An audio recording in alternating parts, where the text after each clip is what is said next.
And the worst people to ask about what should I do with my estate is your children. The gloves are off, which interestingly enough happens oftentimes between siblings on estate issues after mom and dad are gone. And in our show today, we're going to take the gloves off and we're going to get kind of gritty in a discussion with attorney Rick Durfee of Durfee Law Group about estate planning. Kids will play mom and dad against each other, which is the root of family conflict.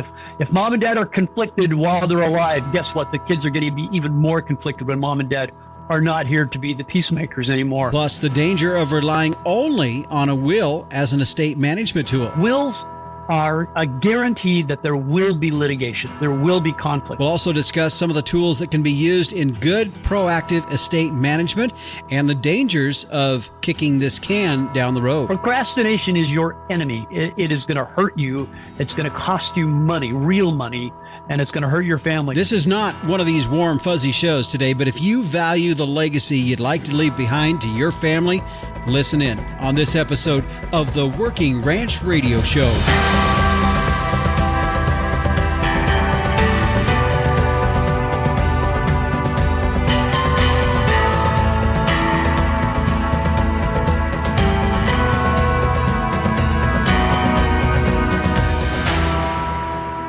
Hi, everyone. This is the Working Ranch Radio Show. I'm Justin Mills, your host. Thanks for joining us on our program here today.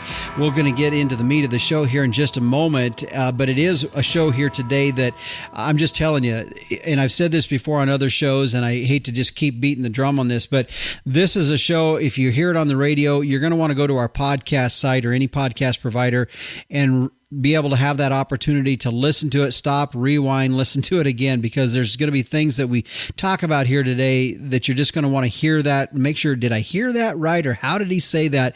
Because we got a lot to cover regarding estate planning, how we can effectively do that in a way so that we can really try to eliminate some of the family dynamics that come into play oftentimes that either keeps estate planning from happening or just is not done in the most correct manner. But I don't want to get too far ahead of myself. We'll have that interview here in just a few minutes. I did want to let you know that if you hear something, maybe a question you might have in a show, comments, concerns, or an idea for a show, please feel free to send me an email at justin.workingranch@gmail.com. And also, if you're listening to a show and you like it or you have a comment about it, please leave those comments. It's helpful not only for us, but it's also helpful for other people that listen to the podcast or browsing through and they see remarks or a rating on a show that helps them to say, hey, maybe this is something I need to go and listen to. And I've said it many times, a lot of the shows that we do here are shows that you can listen to at pretty much any time of the year and find some relevance in that.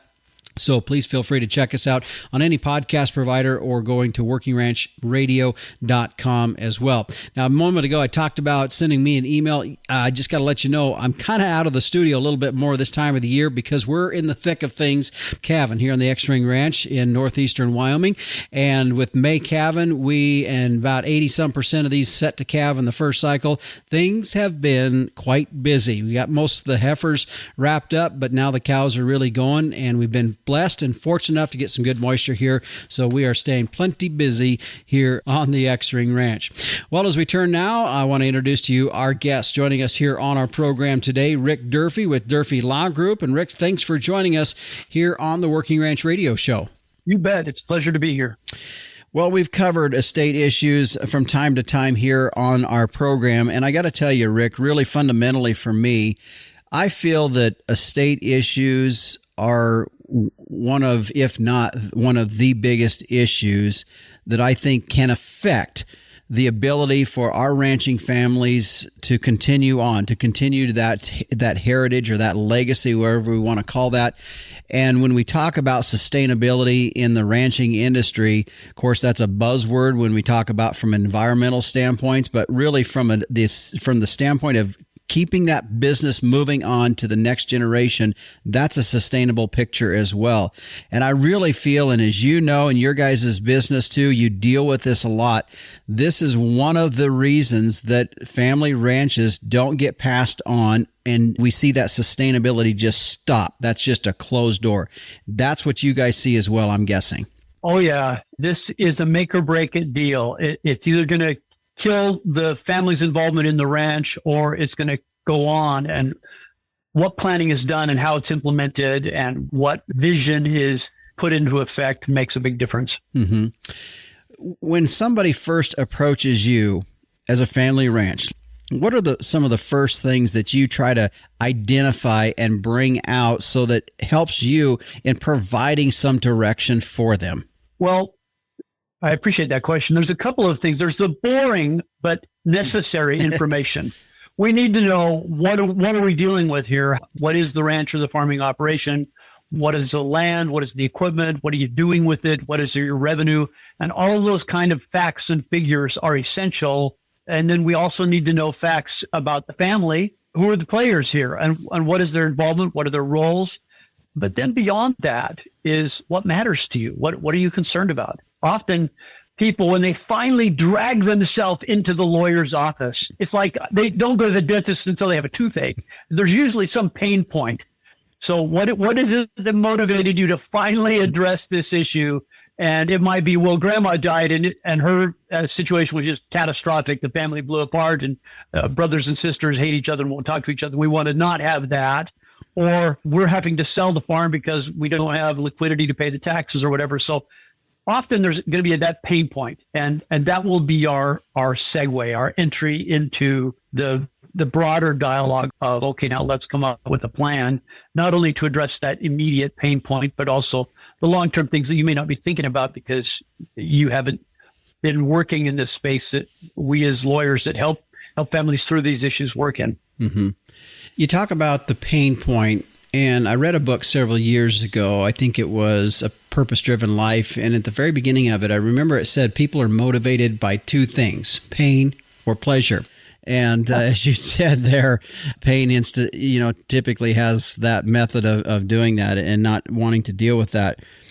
Let's get into one of those points, and no doubt it's an issue that we deal with, and that is, just in terms of with parents, the kids that are a part of that whole process. And as you began to unveil that, and you guys are trying to figure out the direction you're going to handle a particular situation, how do you address the situation with kids and members of the family? I guess just walk us through some of that and figuring out how that has to happen. There's no two families that are the same. And with the next generation, we see a great variety of things. For example, sometimes the family members that are not involved in the farming or ranching operation, they've moved to the big city, they're professionals, they have their own money, they're not interested in, not concerned about, and they really don't care. And they go, yeah, we'll be all right, mom and dad. We don't need that. And then there's others that do need it and that are envious of the ones that stayed on the farm and are concerned, I have to get my piece of the pie or I'm going to be in trouble. I can't retire or I can't pay for my medical care in retirement or whatever. And then, of course, there's the ones who have loyally stayed on the farm and driven a tractor for decades and feel like the value of the farm is to some degree a function of their labor and their energy. And they feel like, well, it's not fair for others to benefit by what I've been building and working on. So we have to uncover that dynamic and we have to figure out what's going on in this particular family and then address that. And then also mom and dad sometimes have very different opinions between each other. One will say, well, no, Junior's been riding on the tractor. He gets the farm. And mom will say, well, but that's not fair. I want my daughter who married a rich dentist and lives in the big city to get her fair share. And all of those dynamics go on. And of course, other things like, what if there is nobody in the family that wants to be on the farm? They've all moved away. And we're now dealing with age-related, sooner or later, mom and dad, even though they love the farm, are not going to be able to work it. What are we going to do with that? And all of those economics pile into the picture. So we have to identify, where are we at today? What are the issues that we're working? What are the pain points we've talked about? And then we can devise a plan based on that. Yeah. So how do we, and as you said, no two families are the same, and we understand that, but how do we get to some sort of a consensus? Because that's, other than just sell the place, that's probably the easiest. Yeah, I find it interesting you use the word consensus. And I know that the impulse is for mom and dad, we want our family members to agree with and go along with whatever our plan is. And candidly, this is an issue that everybody doing any kind of estate planning confronts. And the worst people to ask about what should I do with my estate is your children. Don't ask them. It's their opinion is going to be a bad one in any event. And I want to give you a specific example. Okay. If you ask the kids, wait, do you want me to just give you all this money or wealth now and you can do with it as you please? Or would you like the wealth to come to you in a protected fashion so that it's not available to your creditors or your liabilities, and it's protected from even things like if you have a substance abuse problem or you're in a bad marriage or you've made some bad business decisions, the property is protected from all that. Oh, by the way, that means that you can't just spend it on whatever you want. Now, if you ask the kids that every time, they're going to say, Mom and Dad, shut up, give me the money, get out of my way. I know what to do with it. I don't need your protection. That's demeaning and insulting. I can spend the money just fine. And the ones who want the money the most are the least qualified to handle it. So I think that Mom and Dad need to, as the parents, be the grown-ups in the room and devise a plan that's going to work. And then, okay, it is good to, in fact, there comes a point where you must bring the next generation into the loop and into that process and get their buy-in and their consensus. But it's not a matter of we're going to take a vote on this. It's not a matter of we're going to collectively design a plan. No, Mom and Dad designed the plan. And there's things we could do to involve the next generation in a very proactive, positive, healthy way that does not upend Mom and Dad's responsibility to be the parents. Mm-hmm. My guest today is Rick Durfee. He's with the Durfee Law Group. We're going to take a quick break here and come back. We are talking on estate planning and, why do we need an estate plan and how that moves forward. As we continue on in our conversation today, we're going to continue talking about some of the family dynamics in this. Also, just the fact that a lot of ranchers are in a situation where they're land rich and they're cash poor. How do we handle estate planning in that frame of mind? And also, how do we avoid some of the tax issues that could be out there as well? That's more of the conversation that we're going to have coming up here on the Working Ranch Radio Show. This segment today brought to you by K-Line Irrigation, a cost-effective adaptive irrigation solution designed specifically with the grass-based livestock producer in mind. Find out more by going to the website at k-linena.com. Back after this. This year, choose to unlock the full potential of your cattle operation with K-Line Irrigation, the affordable and dynamic solution for grass-based livestock operations. Beat drought by planning ahead with the most user-friendly irrigation system. K-Line systems ensure optimal water distribution across all acres and are unencumbered by obstacles such as fence lines or steep terrain. Don't miss out on untapped pasture potential. Choose K-Line to secure the future of your grazing operation. For more information, visit our website at www.k-linena.com. Be sure to fill out a consultation form so our designers can create an estimate for your project. K-Line Irrigation, for greener, more productive pastures anywhere. Welcome back to the Working Ranch Radio Show. My guest today is Rick Durfee with the Durfee Law Group. Their main office is out of Mesa, Arizona, but I know they have some satellite offices. Rick, am I correct? We talked about this before we went on air in Pocatello, Idaho, Sun City, West Arizona, and Phoenix, Arizona. Is that correct? Yes, and we candidly represent clients all around Yes. the U.S. We have attorneys licensed in many, many states, and so we help people wherever they may be. You bet. And we're talking today because this is kind of their specialty on estate planning. And as I said in the first segment, we've talked about this here on the program from time to time. I think it's important because I really feel it's fundamental to getting our family ranches moved on to the next generation in a healthy manner. Not just moved on, but done in the correct way. And we're going to talk more about that here today. Rick, in the last segment, we were really talking some of the family dynamics that come into playing on estate plannings. And as I talked between the break, I had mentioned the fact that you had commented that the mom and dad need to be the adults in the room and take control, take ownership of how that's going to move forward. But something that also caught my ear a little bit in the last segment is you said, well, mom might want this and dad may want this. So how do we get mom and dad or the owners of the estate, maybe it's aunt and uncle, maybe it's granddad and grandma, together on the same page? Yeah, well, how we do that is a great question. I just want to say if we don't do that, the kids will play mom and dad against each other, which is the root of family conflict. If mom and dad are conflicted while they're alive, guess what? The kids are going to be even more conflicted when mom and dad are not here to be the peacemakers anymore. So coming to a consensus ultimately involves having those difficult conversations between the owners of the farm. And I kind of want to tie this to how do we involve the next generation in a healthy way? And this specifically comes into effect when there are some family members that are working on the farm that are still involved in the operations and others that are not. And when do we begin to make the transition from one generation to the next? So when do we begin to talk to kids about succession of a farm or ranch property? It's got to be really early on. And when do we begin to integrate them into the operations? Well, they need to be working on it early, but also they need to have ownership. And let me kind of give kind of a basic example with a farming and ranching operation that comes up a lot. Sometimes daddy warbucks and mommy feel like, oh, it's ours. We have to make all the decisions and we have to own it. And they own it.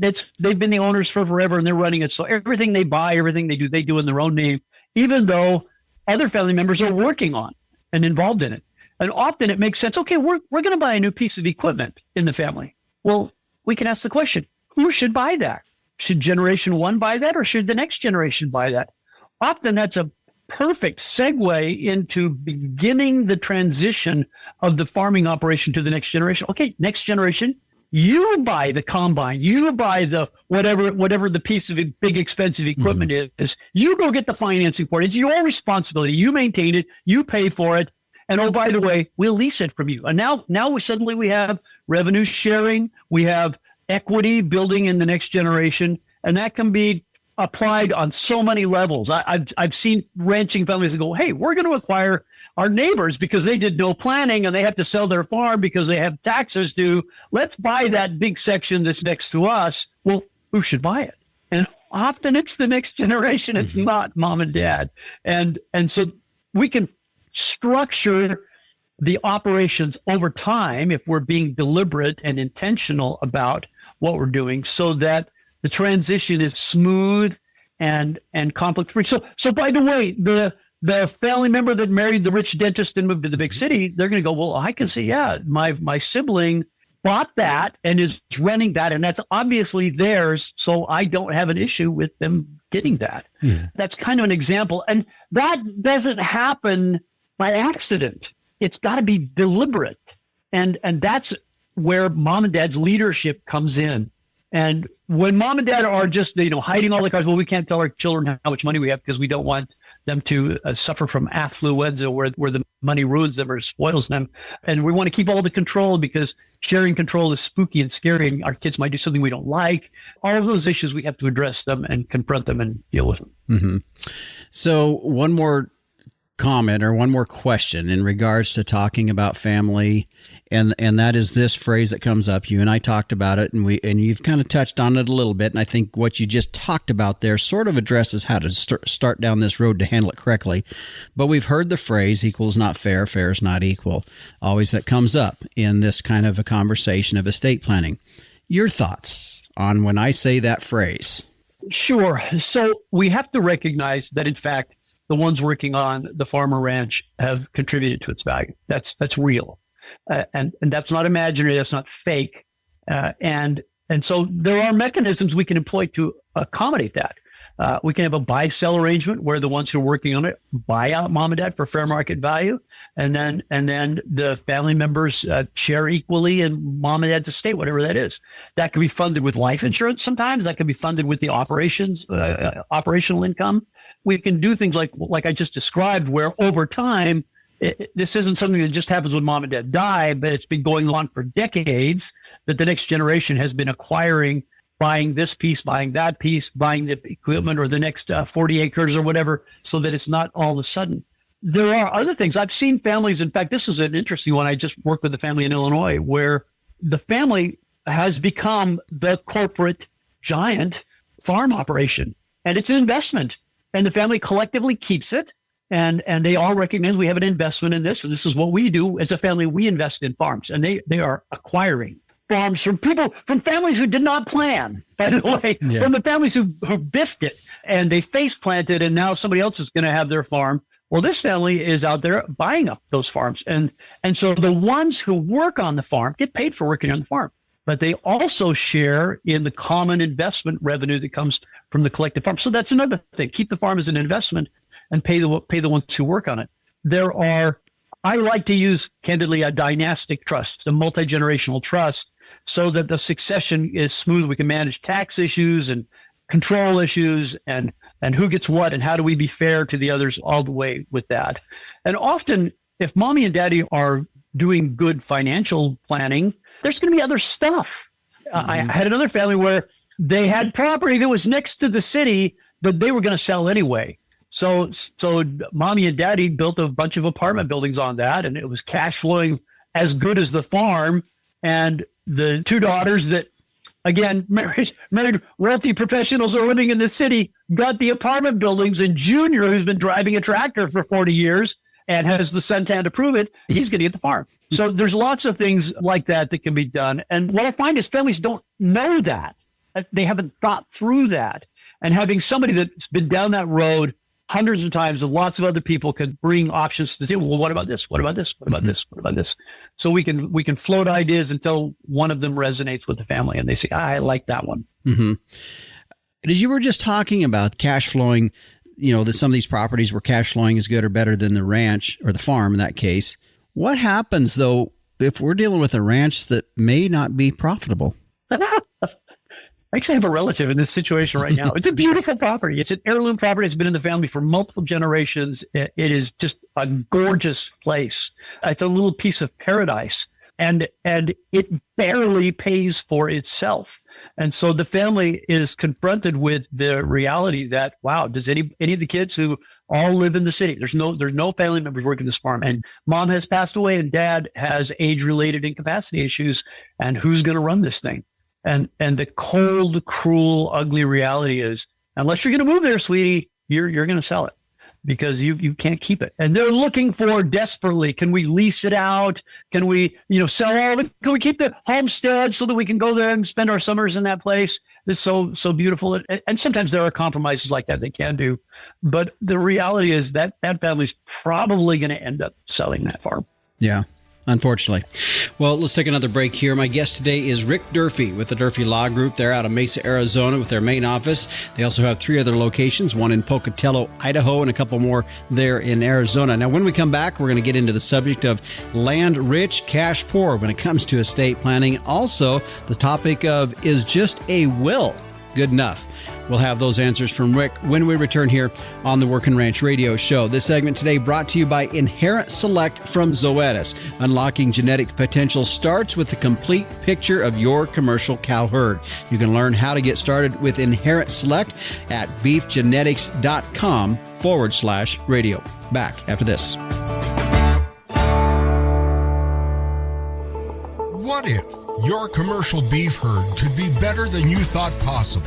Genetic testing can help give you more confidence about what your herd is made of, and more importantly, what it can be. Inherent Select from Zoetis provides data-driven genetic insights to help you make more informed selection, breeding, and culling decisions about your cows and heifers. The journey from genetic potential to reality begins with Inherent Select. Ask a genetics rep how to save on testing with our whole herd promotion. Go to beefgenetics.com/radio. Welcome back to the Working Ranch Radio Show. My guest today is Rick Durfee with Durfee Law Group. As we are talking on estate planning, we've had some interesting discussion already as we're just some of the family dynamics that come into estate planning. As you see folks calling you up, maybe walking in the doors there, and they say, well, here's what we've got. We've got a last will. Is that good enough? And I know that's probably not good enough. So let's talk about why it's not. So to me, that's like the farmer saying, hey, I've got a mule. Why do I need a tractor? Come on. That technology was out of date a century ago. And the same with wills. Wills are a guarantee that there will be litigation. There will be conflict. It must go to court. There's no way around it. So it goes to court. It invites conflict. The family members get scary notices that motivate them to go talk to a lawyer. And when all the family members lawyer up, what's the probability of somebody being grumpy and unhappy and there being a family conflict? So wills are better than nothing, because if you don't have a will, then the politicians are going to decide what's going to happen with your farm. So a will is a step up from nothing, but not a very big step. The trust, and candidly, even just a trust, that's like saying, well, I have a Swiss Army knife. Are those all the tools? Is that the only tool I need to run my farm? Well, probably not. You're going to need other stuff. So odds are with your farm, trust will be a part of it, but there will be other things. There will be LLCs and limited partnerships and other devices in addition to the trust. So you need tools to get the job done, and the tools have to be suitable to the particular application. Okay, now, and maybe this is a question that is for a whole nother show, but can we go through? And I know each ranch is unique in some ways, but generally the same tools are available. Can we generally kind of go through some of these tools and types of trust or tools that are available that we should be looking at? Sure, we can do a drive-by. The starter is a revocable living trust, is what it's commonly called. This is included in mommy and daddy's taxable estate. They can amend it. They can change it any time. It's going to get taxed when they die. That's a big issue. It's also available to their creditors. Then typically in a multi-generational plan, we're going to have one or more irrevocable trusts. And if I'm involved in it, it will be dynastic. It'll be multi-generational. And that's outside the taxable estate, unavailable to the creditors, and protected both from taxes and from liabilities. And then typically we're going to have a series of partnerships between those. So what that does is it fractionalizes the ownership. So to the extent that the revocable trust owns the partnership, it's going to be included in mommy and daddy's estate and it's theirs. To the extent that the irrevocable dynasty trust owns it, it's out of the taxable estate and does not get taxed and is unavailable to the creditors. So if we use an LLC, a limited liability company, or a limited partnership, and a series of these, we can have a management company, for example, that manages and controls things and gives daddy the control he needs until the day he dies, even if he doesn't own it. And the partnership, we can have this fractionalized ownership. So we're involving next generation, generation 3, generation 4 sometimes, so that we have a plan for how this is going to move forward. The one thing I know is that without a plan, it breaks. With a plan, we have a much better shot of making it work and making it last multi-generationally. So that whole idea of, we're going to have a partnership between each generation so that they have fractional ownership. And that partnership can include the ones who work on the farm. Maybe they get control of the farm, even if they don't own it all. Now, this is one, if you ask generation 2, they're going to say, I hate that. My sister, who was married to the rich dentist, she gets a piece of the income from the farm. Well, yeah, she does. That's her inheritance, dude. But what do you get? Now, because you're working on it, we're going to make it so you get control and you get paid for your work and you get the same share from the profits that your sister gets. So there's things like that we can do. And that's a classic example where the mommy and daddy need to be grown-ups and tell their kids, yeah, look, I get it. You want to be the king of the hill and get it all. But the fact is, it's our farm and we want your sister to have her share. And this is how she's going to get it. And then brother and sister in that scenario can I buy her out? Well, yeah, you can. Make a deal. And we see that all the time where the ones working on the farm will buy out the ones that aren't working on the farm. I'm actually working with a family right now in Idaho. We're working with generation 6 and 7. Oh, wow. And I have been working with them through all those generations. But before they got to us, they have successfully passed a business operation through multiple generations, and they've stayed with the ones that are working. And so we are now using modern tools. They kind of did it with, like a blacksmith shop, forging their own iron tools. Well, okay, that was great for its day, but now we have better tools today. So now we're formulating and putting together a plan that's going to take for the next 7 generations. So I think that you don't get to that again without a plan. So there's tools and having people who know how to use the tools, find out people that have done it and succeeded at it, and then find out what they did. And you'll be able to bring that kind of succession plan into your family. And folks, I just want to reemphasize here, as Rick started the answer of this question, he said, sure, we'll do a drive-by. And that was, and because it really, when you talk about some of these tools, each of these tools, Rick, are kind of their own show in itself, aren't they? Yes. We could spend a whole show talking about all of these tools, Yes. the LLC or the limited partnership, and the variations and the nuances and what works and what doesn't work. Now, one phrase that I pulled out of there, and you kept referring to this, and I think you sort of alluded to that. How do we plan through this in a multi-generational mindset? And the terminology was dynastic estate planning. That was kind of what you were sort of answering through some of these multiple use of tools that we could use in our estate planning, so that we could be a ranch that's 7 generations down the road in our planning. Yes, and this ties to the land-rich, cash-poor issue. Often, one of the things that clobbers the multi-generational ranch is we have so much land, and it is so valuable that when mommy and daddy died, there is a big monster tax. And how do we pay for that? Oh, well, we're going to carve off this piece over here, and we're going to sell it at buy or sell prices because we have 9 months to raise the money. Mm-hmm. And there's some special rules for farming issues that can extend that out a little bit if it's done properly. But bottom line is they're selling stuff off to pay the taxes. And if we have structured that land-rich asset so that it's already owned partly outside the taxable estate, we can mitigate the estate tax. We can have to zero. And particularly, let me say it this way, the sooner we start, the better. If we're waiting until, mom and dad are in their late 80s and we don't know how, they've only got a few more clicks left, boy, that's desperation time. But if mom and dad are in their 40s or 50s and we got a few decades here, we can structure that so it's going to be very, very tax efficient. Mm-hmm. Yep.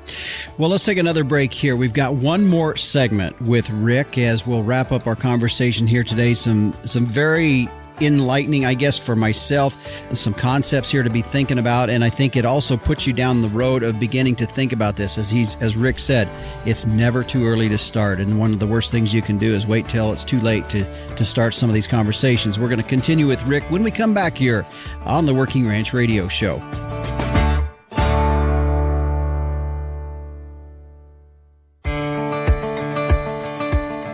Welcome back to the Working Ranch Radio Show. My guest today is Rick Durfee with Durfee Law Group. The home office is out of Mesa, Arizona.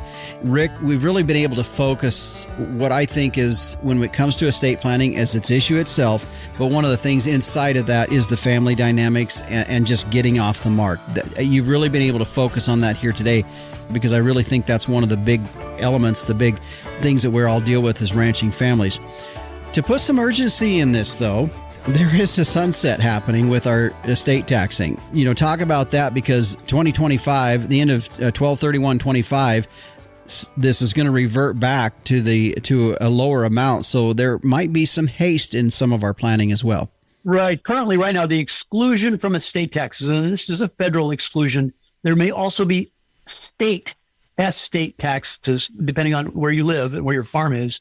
But on a federal level, the exclusion is currently $13 million and change per person, which means as a married couple, there's 26 million-ish that we can pass to the next generation without triggering a tax. That number is dropping roughly in half. We don't know exactly what it's going to be because it's indexed to inflation, and inflation's not done yet. So we're going to see, as you mentioned, on the last day of 2025, that exclusion drops to the actual number. It's $5 million indexed to inflation. So whatever that number is. Yeah. And people are saying, it's going to be $6 or $7 or $8 million. And I just don't know. So for the farm family that is looking at their land rich, we have, $10 million, $20 million in land, even though we're still working 60-hour weeks and we feel like we're barely making it. What do we do with that? And that's a classic example. I think it would be helpful if I kind of walked through that. Okay. So, for example, we can put that land in either an LLC or a limited partnership. And by the way, there's some state-specific things here. This doesn't work everywhere. There are some states where we have to do other things, and being knowledgeable about that is kind of helpful. Yeah. So, but in general, we can put that land in, let's just call it a limited partnership. And we can grandfather in the $13 million exclusion before it expires. And we can do that by setting up one of these dynastic irrevocable trusts for the benefit of the children and the grandchildren and the great-grandchildren, and make a gift using that lifetime exclusion of non-controlling limited partnership interest. So we can get $12, $13 million out, $26 million out of the taxable estate right now. Bang, out, tax-free. And then if inflation continues to happen, the value of the farm property continues to go up. Now your ranch or farm property is out of the taxable estate. We can structure that so that mommy and daddy keep control and continue to have access to income for their lifetime. So they're not surrendering control to their children. They're not making themselves, oh, I have to go ask my children for money. No, we're not in that scenario. You're in control. You get to still call the shots. You're making all those operational decisions and all the income decisions, but the equity is outside your taxable estate. And that's done with a series, a cluster of some of those entities that we kind of drove past and looked at quickly. Mm-hmm. A couple of trusts, a couple of entities, a limited partnership. Often we'll have an entity, a management company that manages things, and we can put equipment in an LLC. We can put different properties in different LLCs, and all those can be owned under a limited partnership. And by the way, this kind of structure creates some present income tax planning options and makes available some features of the tax law that are otherwise not available, so you can use the tax law to your advantage and actually help on the present income tax obligations in addition to avoiding or mitigating the long-term estate tax. Mm-hmm. And we have 18 months here. Is that what, the rest of this year and all of next year to get that done? And so what I'm going to tell you, don't do this, because I know this happens all the time, because I've been through this cycle many times. I want to just point out the estate tax issue, by the way, is highly political. The politicians it punted back and forth across the field, depending on which side they're on. And it's curiously not clear-cut this party or that party, because there are rich farmers in both parties. There are poor farmers in both parties. So it's kind of convoluted in which segment of the politicians is going to support or not support that. But what I don't want you to do is wait until December 5th of 2025 and call somebody like me or somebody like me and say, hey, can we get this done before the end of the year? Oh my goodness. Yeah. This is going to be my answer. If you do that to me, I'm going to say yes, but I'm going to charge you many, many times more than I would charge everybody else, because I'm going to be forced to make my staff work overtime through the holidays to get that done. Mm-hmm. So don't wait till then. Do it now. That's if we could have a call to action on this show, it's procrastination is your enemy. It is going to hurt you. It's going to cost you money, real money, and it's going to hurt your family. So take action now. The politicians are at play. The rules are changing, and the best course of action is for us to take action based on the rules as they are now. Mm-hmm. Well, Rick, as we start to tail out of this, I still have a couple more questions. This one next, because I cannot be the only guy that thinks about this, and everything we talked about here today, I could say, okay, yep, I'm good. I know how important this is. I know there's folks listening say, yes, I know how important this is. But my word, what is this going to cost me? And I know what you're going to say. You're going to say, well, you can't afford not to. And I understand that. I understand that's the response back. But let's talk some element of the cost of this, because that's really, everybody's going to say, okay, I agree, but I don't know if I can afford to do it. And that's a fair question. And it's a valid thing to consider. As you look forward to whatever agricultural product you're producing, can we afford to start it? Can we afford to maintain it throughout the year? And is it going to work? It's going to pay off at the end. So generally speaking, a farm family, for the very basics, for the elemental things, are going to spend probably $5,000 to $8,000 on an entry level in today's market. If they're doing fancy stuff like I just described with multiple entities and lifetime gifts, it's probably realistic they're going to spend anywhere from $30,000 to $70,000 or $80,000, depending on how complicated it is. I've had plans where, for example, there's multiple pieces of real estate and it's convoluted and it's patchwork and the owners really don't even know what they have. And until we go dig into the title and figure it out and tell them, oh, you own this and you don't own that. Oh, I thought I did. That was right. No, you don't own that. That's not yours. But this piece is, oh, I didn't know it was mine. So I've actually had those kind of conversations with people. So figuring out what that really is and dealing with the complexity drives up the cost. Family issues drive up the cost. Well, my son doesn't agree. He doesn't like this. Well, why did you ask his opinion? But addressing those things can drive up the cost. There are things that are not legal fees. So, for example, you're probably going to have to pay for a valuation, an appraisal of both the real estate and any business entity. And that can cost as much as the lawyers. And the reality is there's going to be accounting and tax reporting costs. So there's three costs. There's the setup cost that you pay the lawyer. There's the maintenance cost, and that's usually you pay whoever's doing your taxes, your CPA or your tax attorney, whoever's doing the taxes. And the third cost is the complexity cost, because we're going to go from, well, I just own it all to, there's a trust. Oh, wait, there's two trusts. Oh, wait, there's an LLC and a limited partnership and a bunch of LLCs. And that's complicated. So to help with that complexity, we like to diagram it out, but still complexity is a real cost. Mm-hmm. And I've had people say, especially in simple places, simple situations where there are no kids, I'm going to give it all to somebody else. Anyway, well, let's keep it simple. Avoid the complexity, because if you're going to give it to charity or something like that anyway, or sell it off and go spend the proceeds in a hammock on a beach somewhere where it's sunny and warm, great. We can keep it simple. But I hope I've given you kind of a range there. Yeah.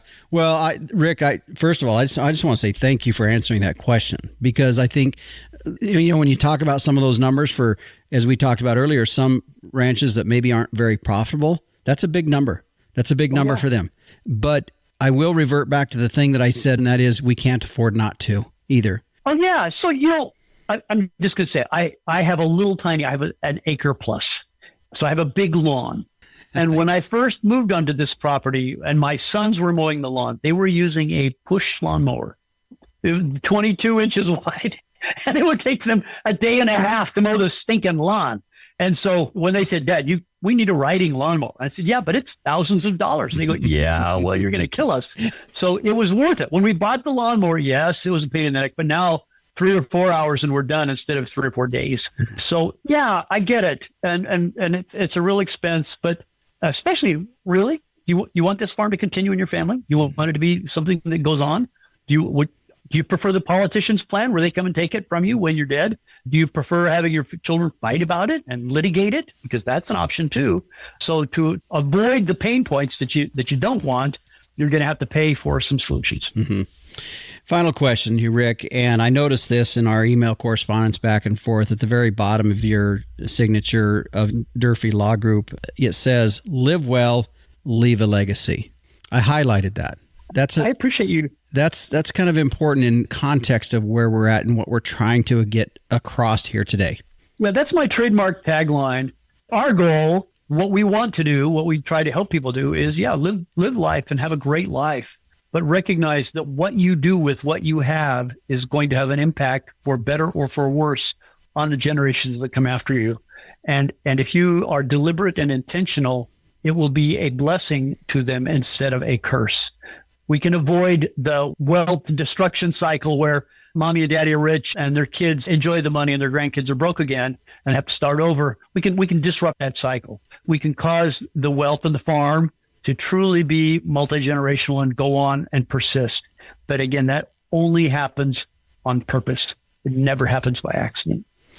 Well, that's a good phrase there as we end our conversation. Rick, I thank you for a lot of the things you talked about, because it does touch on issues that I think for all of us that are in ranching families that have went through or going to be going through estate issues, probably thoughts we've all had. So thank you today for joining us. Thank you for letting me be here. I really had fun. This was a great time to be with you. You bet.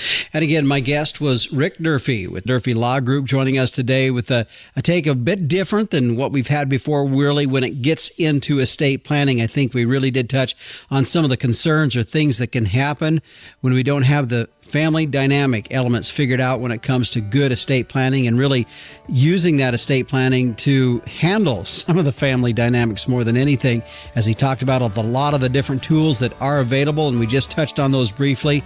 Now, should you have more questions for Rick, please feel free to reach out to them. Now, their website is DurfeeLawGroup.com. Durfee is spelled with 2 E's, so it's DurfeeLawGroup.com. You can find contact information there. Also, they have a learning center in there as well, with a lot of different topics and information on some of the different estate topics that you might have questions on as well. So check their website at DurfeeLawGroup.com. Well, stay with us. When we come back, meteorologist Don Day will be in with a look at our long-term weather. And when we come right back, we'll hear from the Captain Tim O'Byrne in this week's edition of Tim's 2 Cents. Back after this. Looking for the perfect gift for a gardener or weather enthusiast? Introducing the Tropo, a precision rain gauge that has revolutionized both reliability and convenience. Expertly engineered by meteorologists, the Tropo gauge boasts rugged durability, impeccable accuracy, and precision to the 100th of an inch. Visit measurerain.com to order a Tropo today and use code RAINDAY. That's RAINDAY for free shipping and 10% off. Go to measurerain.com. Hey, Justin. Hey, everybody out there in Working Ranch Radio Land. It's just about summertime. And I'm excited about the summer issue of Working Ranch magazine. It should be in your mailbox here in a couple of weeks. A lot of good articles in there. One of them is on the National Ranching Heritage Center, a story by Sue Hancock Jones. This is an amazing place, folks. I've been there. It's a 27-acre facility right there in Lubbock on the Texas Tech grounds. And it's an amazing, well-preserved learning center that teaches folks all about ranching in the Southwest. And it's got a lot of great old buildings that they brought on the property and refurbished. And there's learning centers and all kinds of stuff for the kids. And they have events there. So check it out. And when you're in Lubbock, stop in and see it. It's easy to get to right in the middle of town there. And Justin and folks out there, you know, we all try to get our little space of sanity wherever we can. And, of course, folks like us, we like to be outside as much as we can. So what I like to do in the evenings is sit outside and watch the birds and the sun go down and listen to my very favorite radio station on the FM dial. I can get it on just online. Delta Country 105.7 out of Indianola, Mississippi. I got to tell you, folks, if you want a taste of old town America, that is the radio station to listen to. They play nothing but the good old country hits. You know, there's a couple of Saturday and Sunday evening programs by different DJs that just highlight some of the songs and some of the feelings that we used to feel when we were kids growing up with 8 tracks and little transistor radios and listening to the Grand Ole Opry and all that kind of stuff. That's where I go. That's my happy place. Delta Radio 105.7. Back to you, Justin. All right, thanks, Captain. And the only thing I was wondering, how in the world did you find a station out of Mississippi? I guess that would be the question. I'd have a little bit about that. But thanks for the update there. And also, looking forward to the next issue, the summer edition of Working Ranch Magazine coming out. As the Captain said, be looking for that in your mailbox. And if you don't have a subscription, it's pretty easy to get it started. You can go to workingranchmag.com and you can get a subscription started today. Well, joining us now with a look at our long-term weather is meteorologist Don Day. And Don, we were joking just a little bit before we went on air here how I'm like, well, what do we want to talk about? Because it's just kind of been the same sort of weather pattern that we've been in, just more of that spring type weather. We haven't yet got into the summer look with everything, but that's kind of what you're saying as you look out 7 to 10 days out. Yeah, for a large part of the country, it's still going to be spring. Now, in parts of the southern United States, especially the east, the southeast, and then the desert southwest, you know, they're into their beginnings of their summer pattern. But when you look at the rest of the nation, from the Corn Belt and the Great Lakes through the northern plains, the Rockies, into the Pacific Northwest, there's still lots of ups and downs and spring weather conditions coming to where we, at the same time we talk about that, we don't see like a late season hard frost or freeze anywhere. We don't see a late season big snowstorm hitting any areas, but we do see it a little bit of a roller coaster with temperatures and conditions. Now, ultimately, I think as we get right around the first week of June, we'll start to see that transition, but it may start a little later this year. And a lot of times we'll start to see that summer pattern with the jet stream in by this weekend coming up, the Memorial Day weekend, but not this year. Things are still going to be active up and down in the north, in the central, and the west. Mm-hmm. Well, and as we were talking here today, you're on the road, and you have, of course, you're out of Cheyenne, Wyoming, and you were driving up north, and you just in your drive there of about a 4 or 5 hour drive there, you saw everything from that I-70 corridor that you said is showing very dry conditions to moving further north. And seeing more moisture has happened in the northern versus that I-70 corridor being a dry spot. Yeah, what's been really interesting this spring and making the connection to the dying El Nino and the developing La Nina is that the jet stream pattern, which for the fall and winter favored the I-80, I-70 corridor areas with the better precipitation and leaving the northern areas dry, we've reversed that. Mm-hmm. We've started to see the storm track over the last 8 weeks take more of a northerly route. And what that's done is that's brought some significant moisture to parts of the northern Rockies, the northern plains. The Corn Belt has been real wet. And those areas you mentioned along I-70, I-40, sections, parts of the Interstate 80 corridor just have been a lot drier. So what we started with at the beginning of the cold season has done a 180. And that's something that we're going to keep an eye on for the remaining weeks of spring and into early summer to see if that continues to where the central and northern U.S. are looking at the best chances of at or above average precipitation. And those areas that have started the trend drier here, we may see that continue into June. Mm-hmm.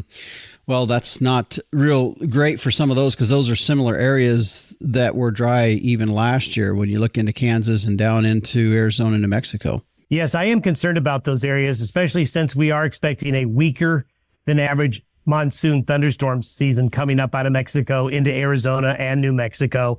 It looks like it's going to be off to a late start this year, and that ultimately will affect things as we go into the middle to the end of June and into July. All right. Well, Don, appreciate you joining us here. I know you're on the road here today. Safe travel on your way home, and we'll talk to you next week. Okay.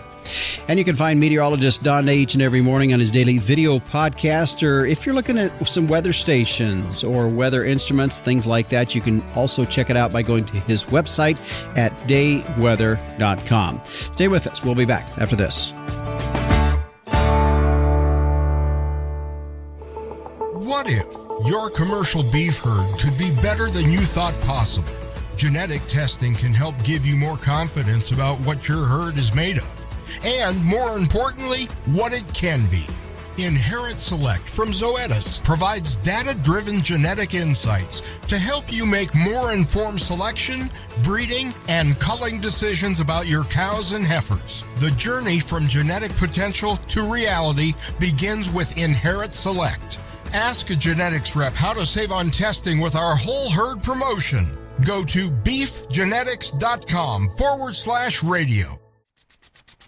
This year, choose to unlock the full potential of your cattle operation with K-Line Irrigation, the affordable and dynamic solution for grass-based livestock operations.